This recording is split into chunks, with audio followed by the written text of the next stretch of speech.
ఏది జరిగినా మన మంచికే అనుకోవడానికి ఈ కథ ఒక చిన్న ఉదాహరణ.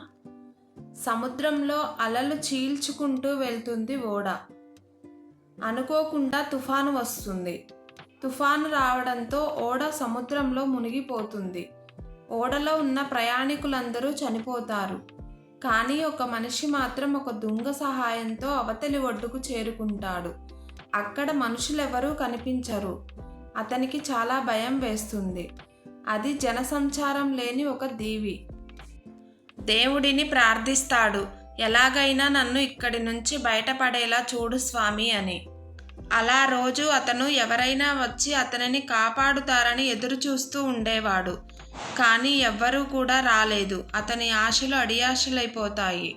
అలా కొన్ని రోజులు గడిచిపోయిన తర్వాత అతను ఉదయాన్నే నిద్రలేచేసరికి అతని ఇల్లు పూర్తిగా కాలిపోయి ఉంటుంది. అతను కోపంతో దేవుడిని నిందిస్తాడు. నువ్వు నాకు సహాయం చెయ్యకపోగా నేను కష్టపడి కట్టుకున్న ఇంటిని కూడా కాల్చేశావా అంటూ దేవుడిని నిందిస్తూ ఉండగా అటువైపు నుండి మనుషులు వస్తున్న శబ్దం వినిపిస్తుంది ఆ మనిషికి. నా కోసమే వచ్చారా, నేను ఇక్కడ ఉన్నా అని మీకు ఎలా తెలిసింది అని ఆ మనిషి అడుగుతాడు.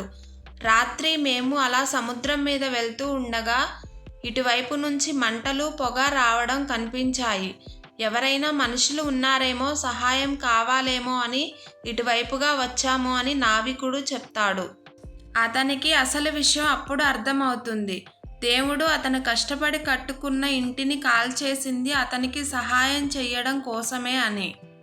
అంటే దేవుడు మనకి ఏదైనా చెడుగా చేస్తే అది వేరొక రూపంలో మనకి మంచే జరుగుతుందని అర్థం.